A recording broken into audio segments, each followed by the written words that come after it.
नमस्कार दोस्तों, फास्ट सरकारी नौकरी के इस ऑनलाइन अपडेट सबसे तेज़ में आपका बहुत बहुत स्वागत है। दोस्तों आज की इस वीडियो में बात करेंगे एसएससी सीएचएसएल का जो एग्ज़ाम चल रहे हैं दोस्तों, उसके 3 जुलाई के 4th शिफ्ट के एनालिसिस के बारे में। दोस्तों जैसा कि आप देख पा रहे हो कि यहाँ हमारा टेलीग्राम चैनल दोस्तों, इस पर हम PDF को अपलोड कर दिए दोस्तों। अगर ये PDF आप पाना चाहते होंगे तो हमारे टेलीग्राम चैनल से ज्वाइन होकर इस PDF को पा सकते हैं। दोस्तों चलिए हम अपना PDF को ऑन कर लेते हैं।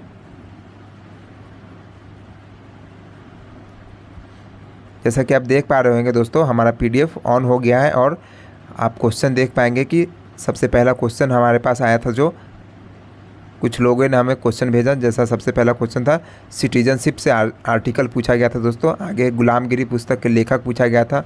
फर्स्ट वीमेन रेसलर से क्वेश्चन पूछा गया था दोस्तों। दिनेश के त्रिपाठी से क्वेश्चन पूछा गया था दोस्तों। आगे है सांभर लेक का लोकेशन पूछा गया था। JPSC UPSC किसके अंदर आते हैं, ये क्वेश्चन आया था दोस्तों। आगे है मोस्ट अर्बन स्टेट करके क्वेश्चन था दोस्तों। EWS अमेंडमेंट था 2003 के IPL विनर से क्वेश्चन था दोस्तों। चलिए ये क्वेश्चन सारे आए थे दोस्तों, और भी क्वेश्चन आए हैं कुछ नीचे हैं, इसको आप देख लीजिएगा। चलिए आज का ये वीडियो शुरू करते हैं। तो सबसे पहला क्वेश्चन है दोस्तों 2023 IPL winner team. 2023 IPL winner team के बारे में बताना है कि कौन से टीम जीते थे दोस्तों। इसका सही जवाब है CSK, चेन्नई सुपर किंग। इसका सही जवाब है चेन्नई सुपर किंग। दोस्तों जैसा कि आप देख पाएंगे कि ये चेन्नई सुपर किंग जो है DLS मेथड से जीते थे दोस्तों। DLS मेथड में जो होता है उसमें टारगेट दिया जाता है दोस्तों, जिसमें बारिश के कारण जो है वो इस मेथड को फॉलो किया जाता है दोस्तों। चलिए अगले क्वेश्चन की तरफ बढ़ते हैं। जैसा कि आप देख पाएंगे दोस्तों कि first women wrestler to win medal in Olympic. First women wrestler to win medal in Olympic, मतलब पहला महिला बताना है जो कि रेसलिंग में ओलंपिक जीता है दोस्तों, ओलंपिक में मेडल जीता था दोस्तों। तो इसका सही जवाब है दोस्तों साक्षी मलिक। इसका सही जवाब है दोस्तों साक्षी मलिक, इसका सही जवाब है दोस्तों। चलिए अगले क्वेश्चन की तरफ बढ़ते हैं दोस्तों। एक क्वेश्चन पूछा गया था दोस्तों, फ्लूट को हिंदी में क्या कहा जाता है दोस्तों। फ्लूट को हिंदी में क्या कहा जाता है। फ्लूट यानी हिंदी में इसको बांसुरी कहा जाता है दोस्तों। इसको हिंदी में बांसुरी कहा जाता है दोस्तों। आगे क्वेश्चन की तरफ पढ़ते हैं। जैसा कि आप देख पा रहे हो कि वर्तमान में नेवल चीफ कौन है दोस्तों। वर्तमान में नेवल चीफ कौन है, ये क्वेश्चन पूछा गया था दोस्तों। आप देख पाएंगे कि इसका सही जवाब है एडमिरल दिनेश कुमार त्रिपाठी दोस्तों। एडमिरल दिनेश कुमार त्रिपाठी इसका सही जवाब है दोस्तों। चुने गए थे कब, 30 अप्रैल 2024 को चुने गए थे दोस्तों। चलिए अगले क्वेश्चन की तरफ बढ़ा जाए। जैसा कि आप देख पाएंगे कि most urbanise state in India. Most urbanise state in India कौन सा है सबसे ज़्यादा, तो इसका सही जवाब है गोवा। इसका सही जवाब है दोस्तों गोवा।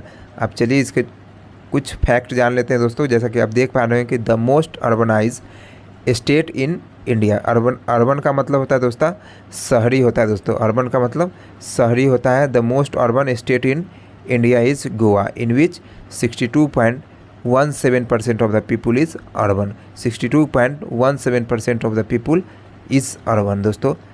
इसमें बोला गया है 62% से अधिक लोग जो है अर्बन है, यानी शहरी है, ऐसा बोला गया है दोस्तों।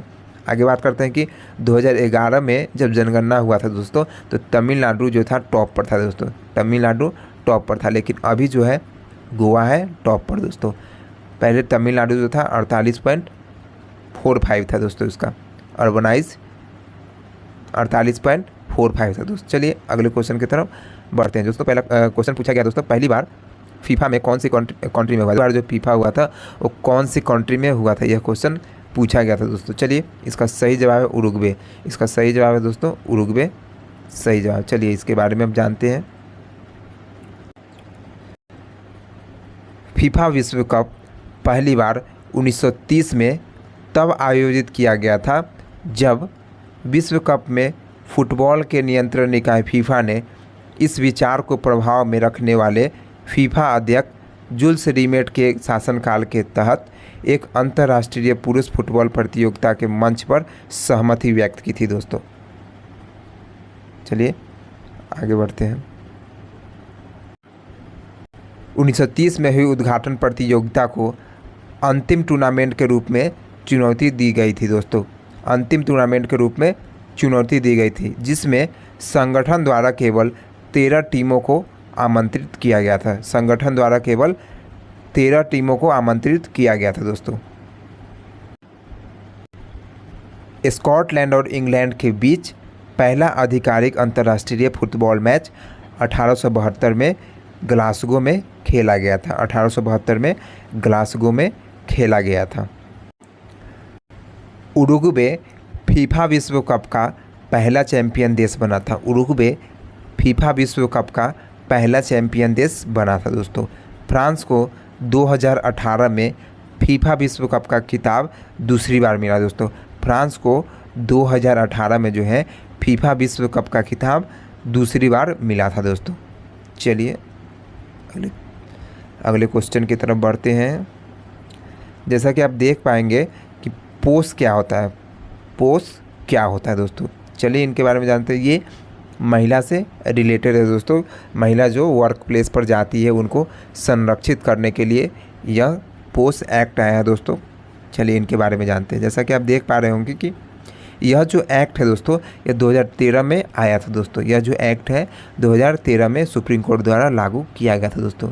इसमें कहा गया है कि to protect women from sexual harassment and provide a safe and secure work environment, जहाँ वो काम करती हैं उसको जो है सेफ एंड सिक्योर बनाने के लिए यह एक्ट को लाया गया था दोस्तों।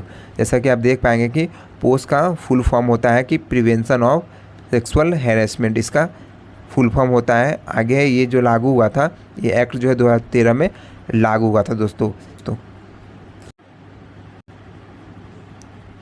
अगला क्वेश्चन पूछा गया था दोस्तों, छन्नू लाल किस राज्य से संबंधित है दोस्तों।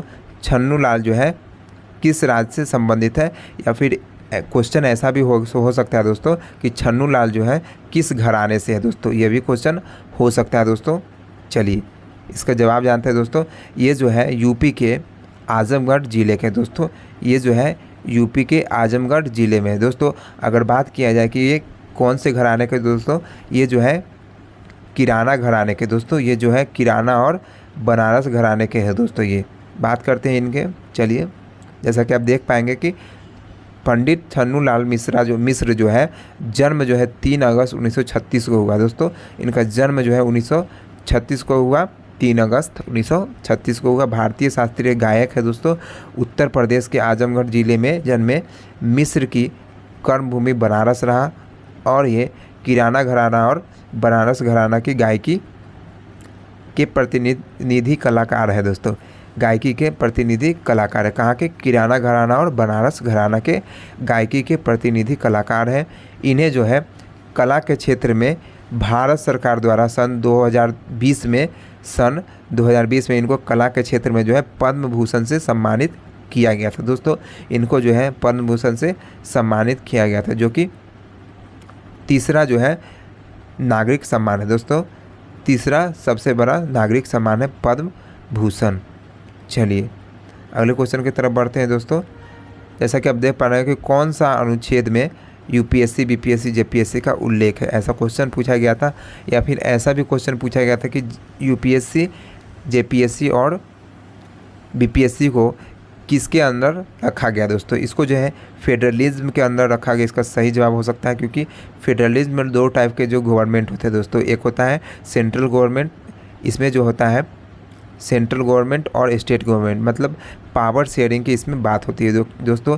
पावर जो होते हैं 2 भाग में बटे होते हैं, यानी सत्ता 2 भाग में विभाजित। इसको हिंदी में फेडरलिज्म को हिंदी में संघवाद भी कहा जाता है दोस्तों।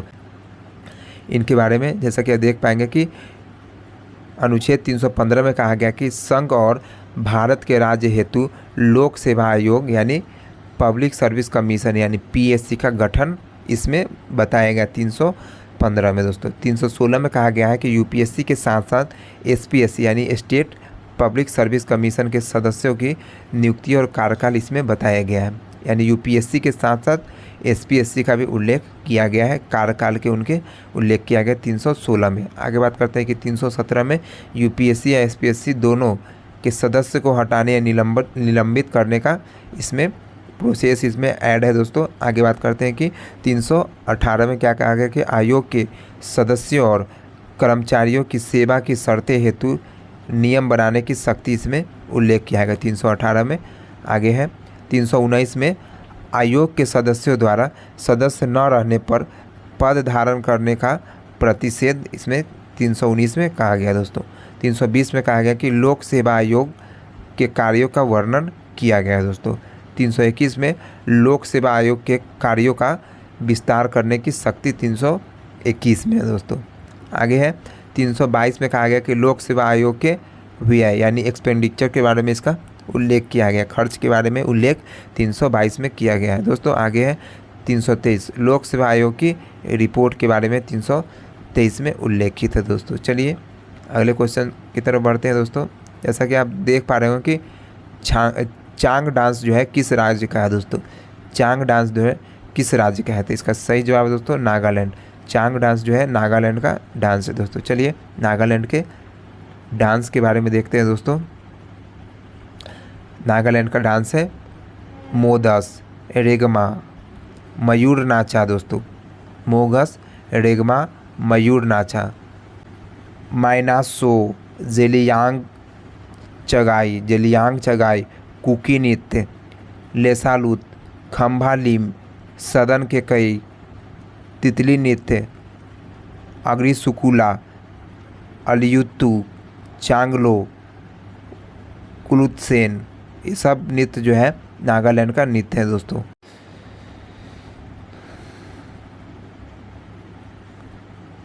अगला क्वेश्चन पूछा गया है दोस्तों कर्नाटक के सीएम जनवरी 2024 में तक का एक रेंट पूछा गया था दोस्तों। तो इसका सही जवाब था दोस्तों सिद्धारमैया यहाँ का मुख्यमंत्री है दोस्तों। बात कर लेते हैं कि यहाँ का डिप्टी सीएम कौन है दोस्तों, उप मुख्यमंत्री कौन है। आप लोग कमेंट करिएगा कि कर्नाटक के उप मुख्यमंत्री कौन है। आपको हम बता दें कि DK शिव कुमार जो है यहाँ का उप मुख्यमंत्री है दोस्तों। चलिए आगे बात करते हैं। आप जैसा कि देख पा रहे हैं कि कौन सा फेस्टिवल है रमज़ान के अंत में मनाया जाता है, कौन सा फेस्टिवल जो है रमज़ान के अंत में मनाया जाता है दोस्तों। इसका सही जवाब है ईद उल फितर दोस्तों। इसका सही जवाब है ईद उल फितर। जानते हैं ईद उल फितर जो है उपवास तोड़ने का त्यौहार है। ईद उल फितर जो है उपवास तोड़ने का त्यौहार है। यह जो है रमज़ान माह के अंत में नया चांद देखने के अगले दिन मनाया दोस्तों। यह जो है रमज़ान माह के अंत में नया चांद देखने के अगले दिन मनाया दोस्तों। आगे बात करते हैं। तथा शव्वाल इस्लामी कैलेंडर के 10वें महीने की शुरुआत का प्रतीक है दोस्तों। शव्वाल इस्लामी कैलेंडर के 10वें महीने की शुरुआत का प्रतीक है दोस्तों। यह जो आप देख पाएंगे कि ईद उल फितर है दोस्तों। इसका नाम है ईद उल फितर। यही पर्व जो है रमज़ान के अंत में मनाया जाता है दोस्तों। अगला क्वेश्चन पूछा गया था कि यक्षगान कहाँ का नृत्य है दोस्तों। यक्षगान कहाँ का नृत्य है दोस्तों। इसका सही जवाब है दोस्तों कर्नाटक। इसका सही जवाब है कर्नाटक, इसका सही जवाब। चलिए इनके बारे में जानते हैं। जैसा कि देख पाएंगे कि इसमें एक अद्वितीय शैली है। इसमें एक अद्वितीय शैली और प्रारूप के साथ नृत्य संगीत, नृत्य भी है, संगीत भी है, संवाद भी है, पोशाक भी है, मेकअप और मंच तकनीक का संयोजन होता है दोस्तों। मेकअप और मंच तकनीक का संयोजन होता है। यह रंगमंच शैली जो है मुख्य रूप से कर्नाटक के सभी हिस्सों में पाई जाती है दोस्तों। यह रंगमंच शैली जो है मुख्य रूप से कर्नाटक के सभी हिस्सों में पाई जाती है। आगे बात करते हैं।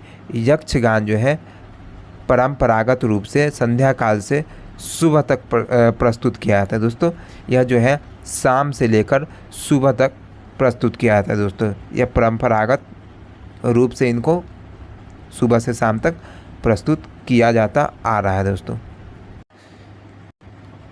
कर्नाटक के नृत्य में शामिल है दोस्तों, देख पाएंगे आप यक्षगान। सबसे पहला है यक्षगान, डोलू, कुनीथा, वीरगास्य, बिलालता, कृष्ण पारिजात, नागमंडला, जुडू हैली, बैलाटा, ये सभी जो है कर्नाटक के नृत्य हैं। एक बार फिर से देखिए। यक्षगान, डोलू, कुनीथा, वीरगास्य, बिलालता, कृष्ण पारिजात, नागमंडला, जुडुहैली, बैलाटा, ये सभी कर्नाटक के नृत्य हैं दोस्तों। चलिए आगे बढ़ते हैं। जैसा कि आप देख पाएंगे कि EWS को कौन सा संविधान संशोधन से संबंधित है। दोस्तों EWS जो है कौन सा संविधान संशोधन से संबंधित है। दोस्तों इसका सही जवाब है 103वां संविधान संशोधन 2019 द्वारा EWS को जोड़ा गया था। दोस्तों 103वां संविधान संशोधन 2019 द्वारा इसको जोड़ा गया था। दोस्तों इसमें जैसा कि बताया गया है दोस्तों कि कोई भी शिक्षण संस्थान होगा जहाँ पर जो है केंद्र सरकार का नियंत्रण होगा, वहाँ पर आपको 10% की आरक्षण आपको मिलेगा जो कि इकोनॉमिक्स वीकर सेक्शन होंगे। दोस्तों EWS का फुल फॉर्म होता है इकोनॉमिक वीकर सेक्शन, इसका फुल फॉर्म होता है। लेकिन वैसे शिक्षण संस्थान पर आपको नहीं मिलेगा आरक्षण जहाँ पर अल्पसंख्यक शैक्षणिक संस्थानों को छोड़ करके ये सभी बात जो है लागू होता है। दोस्तों अगर आपको 10% अगर आरक्षण चाहिए तो अल्पसंख्यक के जो होता है शैक्षणिक संस्थानों को जो है छोड़ करके या जो है हर जगह पर आप प्रवेश यानी एडमिशन अगर आपको कराना है या फिर कहीं नौकरी आए तो उसमें 10% के आपको केंद्र सरकार के तरफ से मिलेगा, आपको 10%। अगला क्वेश्चन पूछा गया था कि नॉर्मन बोरलॉग को कौन सा नोबेल पुरस्कार मिला था। दोस्तों नॉर्मन बोरलॉग को जो है कौन सा नोबेल प्राइज़ मिला था, ये क्वेश्चन पूछा गया था। दोस्तों इसका सही जवाब है शांति का नोबेल प्राइज़ इनको मिला था। नॉर्मन बोरलॉग को शांति का नोबेल प्राइज़ मिला था। दोस्तों इनको जो है भूखे को खाना खिलाने के लिए यानी भूखे को जीवन भर खाना खिलाने के लिए दोस्तों इनको जो है शांति का नोबेल पुरस्कार इनको 1970 में दिया गया था। दोस्तों 1970 में इनको भूखे को जीवन भर खाना खिलाने के लिए दोस्तों शांति का नोबेल पुरस्कार 1970 में नॉर्मन बोरलॉग को मिला था। दोस्तों चलिए जैसा कि देख पाएंगे सांभर झील जो है भारत के किस भाग में स्थित है। दोस्तों सांभर झील जो है भारत के किस भाग में स्थित है। दोस्तों इसका सही जवाब होगा उत्तर पश्चिम, इसका सही जवाब है उत्तर पश्चिम, इसका सही जवाब है नॉर्थ वेस्ट, इसका सही जवाब है नॉर्थ वेस्ट, इसका सही जवाब है। दोस्तों चलिए हम देखते हैं कि जैसा कि हम देख पा रहे हो कि सांभर जो है खारे पानी की झील है। दोस्तों सांभर खारे पानी की झील है, जयपुर के जो है अगर जयपुर के रेफरेंस से अगर बात करें तो जयपुर के पश्चिम में स्थित है। दोस्तों जयपुर के पश्चिम में स्थित है, पूरब मध्य राजस्थान में स्थित है। राजस्थान में अगर बात करें तो यह जो है पूरब और मध्य में स्थित है। दोस्तों राजस्थान के लोकेशन से बात करें तो पूरब और मध्य में स्थित है। दोस्तों यह 230 वर्ग किलोमीटर क्षेत्र में आरावली श्रेणी के एक अवसाद का प्रतिनिधित्व करता है। इसे राजस्थान की खारे पानी की झील के नाम से भी जाना जाता है। इसे राजस्थान की खारे पानी की झील के नाम से भी जाना जाता है।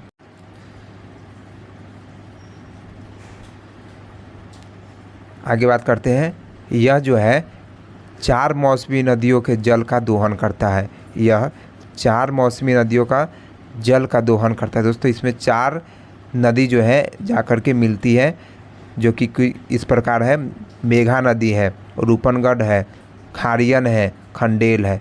मेघा है, रूपनगढ़ है, खारियन है, खंडेल है, ये सभी नदी जा कर के उसमें सांभर झील में मिल रही है। दोस्तों और भी कई धाराएं हैं। दोस्तों चलिए आगे बात करते हैं। इसे जो है भारत सरकार और रामसर ब्यूरो द्वारा 1990 में रामसर स्थलों में से एक के रूप में घोषित किया गया। दोस्तों इसे 1990 में रामसर स्थल में शामिल किया गया था। दोस्तों यह है राजस्थान के सबसे अधिक नमक उत्पादन का स्रोत है। दोस्तों यह जो है राजस्थान के सबसे अधिक नमक उत्पादन का स्रोत है और प्रति वर्ष भारत के कुल नमक का लगभग 9% उत्पादन करता है। दोस्तों भारत का कुल अगर देखा जाए तो 9% जो है नमक उत्पादन इसी झील से हो रहा है जिसकी नाम है सांभर झील। दोस्तों आगे बात करते हैं कि सांभर जो है खारे पानी की झील है। दोस्तों सांभर खारे पानी की झील है और भारत की सबसे बड़ी अंतर्देशीय खारे पानी की झील है जो कि पूर्व मध्य राजस्थान के जयपुर के पश्चिम में स्थित है दोस्तों। राजस्थान के पूर्व मध्य में स्थित है और जयपुर के पश्चिम में स्थित है दोस्तों। आगे बात कर लेते हैं कि यह जो है अरावली रेंज में एक अवसाद का प्रतिनिधित्व करता है। इस अंतर्देशीय झील में 5 नदी से पानी मिलता है, जैसे कि सामोद है, खारी है, मेथा है, खंडेला है, मेघा है, रूपनगढ़ है। ये सभी नदी का पानी जो है इसमें मिलता है दोस्तों। आगे है, इस झील के कब्जे वाले क्षेत्र जो है मौसम में भिन्न होता है दोस्तों। इस झील के जो है कब्जे वाला जो क्षेत्र होता है मौसम इसमें भिन्न होता है। देखिए, राजस्थान के खारे पानी के 2 झील है दोस्तों। राजस्थान के खारे पानी के 2 झील है। सबसे पहला है सांभर झील है, दूसरा है पचपदरा झील है। आगे बात करते हैं कि मीठे पानी की झील के बारे में। राजस्थान के मीठे पानी की झील जो है देखिएगा दोस्तों, सबसे पहला जयसमंद झील है। ये सभी जो है मीठे पानी का झील है। जयसमंद, राजसमंद झील है, पिछोला झील है, आना सागर झील है, सीलीसेद झील है, नक्की झील है, फतेह सागर झील है, पुष्कर झील है।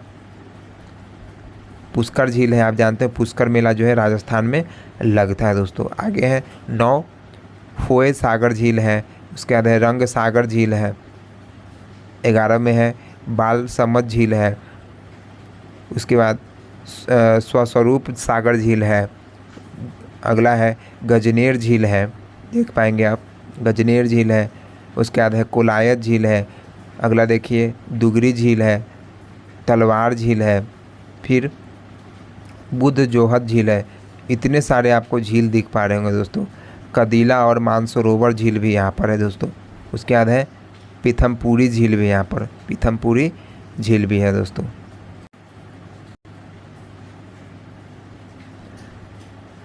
अगला क्वेश्चन में पूछा गया है कर्नाटक के गवर्नर कौन है दोस्तों। कर्नाटक के गवर्नर कौन है दोस्तों। इसका सही जवाब है चंद गहलोत। इसका सही जवाब है चंद गहलोत, थनवर चंद गहलोत इनका पूरा नाम है दोस्तों। जैसा कि आप देख पाएंगे, Thawar Chand Gehlot is an Indian politician दोस्तों। ये इंडियन है, पॉलिटिशियन, राजनीतिज्ञ है दोस्तों।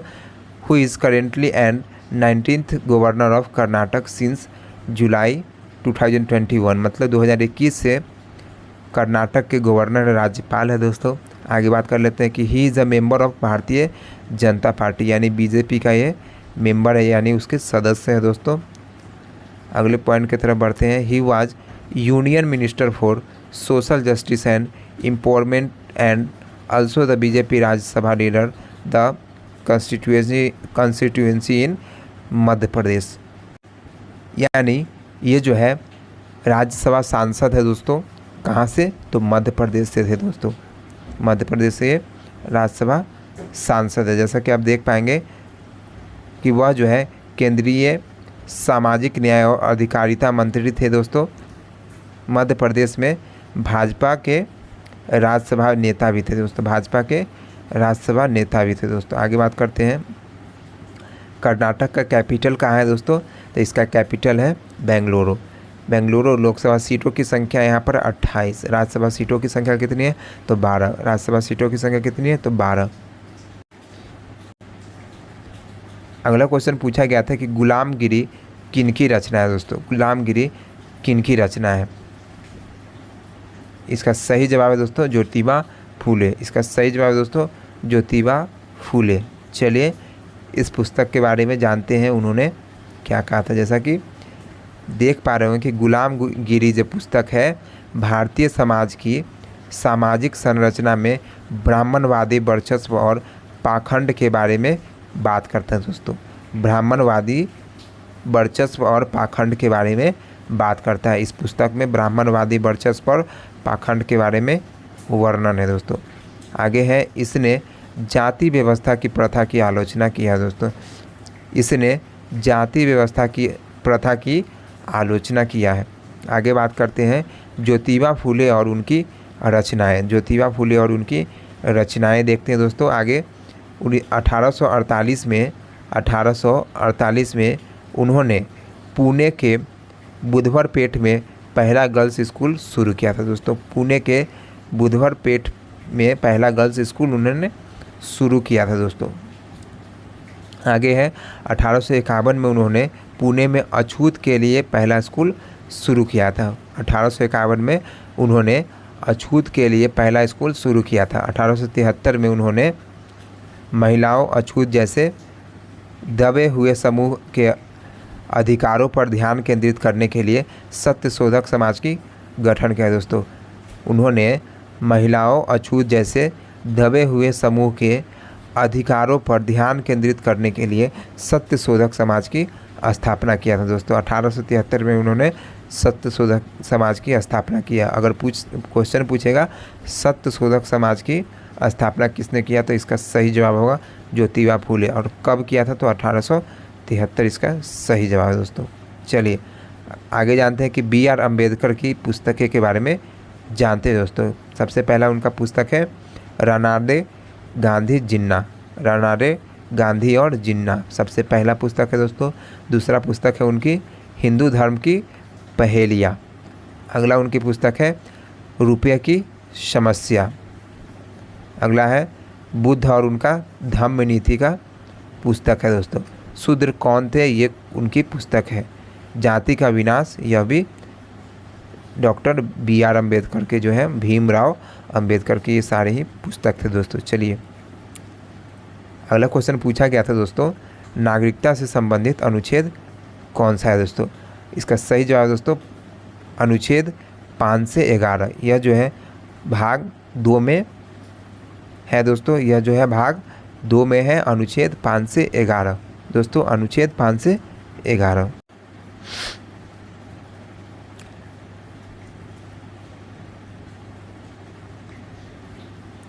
इनके फैक्ट को देखिए। भारत के संविधान का भाग 2 जिसमें अनुच्छेद 5 से 11 शामिल है भारत की नागरिकता से संबंधित है दोस्तों। यह जो है भारत की नागरिकता से संबंधित है। आगे बात करते हैं कि भाग 2 में उल्लेखित अनुच्छेद जो है क्रमबद्ध देखिए इनको जानते हैं। अनुच्छेद 5 में कहा गया है दोस्तों संविधान के प्रारंभ में नागरिकता, यानी अनुच्छेद 5 में कहा गया कि जब से संविधान लागू हुआ है उस समय से आपकी नागरिकता आपको मिला हुआ है दोस्तों। आगे बात किया गया है अनुच्छेद 6 में पाकिस्तान से भारत आए कुछ व्यक्तियों के नागरिकता के अधिकार की बात किया गया। अनुच्छेद 6 में पाकिस्तान से आए हुए कुछ व्यक्ति के नागरिकता का अधिकार की बात किया गया है दोस्तों। अगला है अनुच्छेद 7 में जो है दोस्तों पाकिस्तान में कुछ प्रवासियों की नागरिकता का अधिकार का उल्लेख किया गया है दोस्तों। आगे है अनुच्छेद 8 में कहा गया कि भारत के बाहर रहने वाले भारतीय मूल के कुछ व्यक्तियों के नागरिकता का अधिकार इसमें सम्मिलित है दोस्तों। आगे अनुच्छेद 9 में है स्वेच्छा से किसी विदेशी राज्य की नागरिकता प्राप्त करने वाले व्यक्ति नागरिक नहीं होंगे दोस्तों। अगर विदेशी राज्य की आप नागरिकता हासिल कर लेते हैं तो आपकी जो है यहाँ से नागरिकता ख़त्म हो जाएगा। स्वेच्छा से अपने अगर मन से करते हैं दोस्तों तो। चलिए आगे है अनुच्छेद 10 जो है नागरिकता के अधिकारों की निरंतरता। इसमें कहा गया है कि नागरिकता के अधिकारों की निरंतरता के बारे में इसमें चर्चा किया गया दोस्तों। आगे बात कर लेते हैं कि अनुच्छेद 11 में कहा गया है कि संसद जो है कानून द्वारा नागरिकता के अधिकारों को विनियमित करेगी दोस्तों। कोई भी नियम में सुधार करना होगा या फिर नागरिकता से संबंधित जो है कानून बनाना होगा तो उसका काम जो है सांसद करेगा दोस्तों, सांसद करेगा। चलिए आगे कुछ अनुच्छेद के बारे में है दोस्तों। अनुच्छेद 15 में देखिए दोस्तों राज्य जो है किसी भी नागरिक के खिलाफ जो है केवल धर्म, मूल, वंश, जाति, लिंग, जन्म स्थान और इनमें से किसी आधार पर भेदभाव नहीं करेगा दोस्तों। कहा गया है कि राज्य जो है नागरिक से, कोई भी नागरिक से जो है जाति हो गया, मूल वंश हो गया, जन्म हो गया, लिंग, स्थान, इस सभी आधार पर जो है भेदभाव नहीं करेगा। भेदभाव से मनाही अनुच्छेद 15 ये कहा गया। आगे बात करते हैं कि अनुच्छेद 25 में कहा गया कि सभी व्यक्तियों को अंतःकरण की स्वतंत्रता है दोस्तों। अंतःकरण की स्वतंत्रता है। बात करते हैं कि धर्म को अबाध रूप से मानना, धर्म को जो है अबाध रूप से आप मान सकते हैं दोस्तों। आचरण करने और प्रचार करने का समान अधिकार दोस्तों, आचरण करने आप अपने धर्म का प्रचार कर सकते हैं, अनुच्छेद 25 कहता है दोस्तों। चलिए आगे बात कर लेते हैं अनुच्छेद 35। अनुच्छेद 35 कहता है, अनुच्छेद 35 जो है संसद को अनुच्छेद 16(3), अनुच्छेद 32(3), 33 और 34 से संबंधित कानून बनाने के विशेष शक्ति प्रदान करता है दोस्तों। अनुच्छेद 35 में जो है संसद को शक्ति दिया गया दोस्तों कि आप जो है 16(3), 32(3) और 33 और 34 से संबंधित आप कानून बना सकते हैं दोस्तों। इसके अलावा यह अनुच्छेद जो है संसद को मौलिक अधिकारों के तहत जो है दोस्तों अपराधों के लिए सज़ा निर्धारण के सक्षम बनाता है दोस्तों। अपराधों के लिए सज़ा को निर्धारण करने में सक्षम बनाता है दोस्तों। ये आर्टिकल 35 का विवरण रहा दोस्तों। चलिए आगे जानते हैं पाल जो है कहाँ के थे दोस्तों। पाल जो है कहाँ के थे, ये क्वेश्चन पूछा हुआ था दोस्तों एग्जाम में। इसका सही जवाब है बंगाल। इसका सही जवाब है दोस्तों बंगाल। जैसा कि आप देख पाएंगे ओरिजिनेटेड इन बंगाल। ये जो ओरिजिनेटेड कहाँ, ये उदय इनका हुआ बंगाल में, उदय। देखिए Pala empire was imperial power during the post-classical period in the Indian subcontinent which originated in Bengal. Indian subcontinent which originated in Bengal. The Pal was great patrons of Mahayana Buddhism, यानी ये जो थे महायान बुद्धिज़्म का जो बुद्ध का जो था हीनयान और महायान, तो ये जो महायान को मानने वाले थे दोस्तों, ये जो है महायान को मानने वाले थे दोस्तों। चलिए इनका था बिहार और बंगाल, इनका रीजन था दोस्तों। बिहार और बंगाल पर इन्होंने 8वीं सदी और 12वीं सदी के बीच जो इन्होंने शासन किया दोस्तों। चलिए आज का यह डिस्कशन यहीं पर समाप्त होता है दोस्तों। अगर यह वीडियो अच्छा लगेगा तो शेयर कर दीजिएगा, सब्सक्राइब कर लीजिएगा चैनल को, और इसका PDF जो है टेलीग्राम चैनल पर अपलोड कर दिया गया है दोस्तों। चलिए तो मिलते हैं अगले वीडियो में। जय हिंद।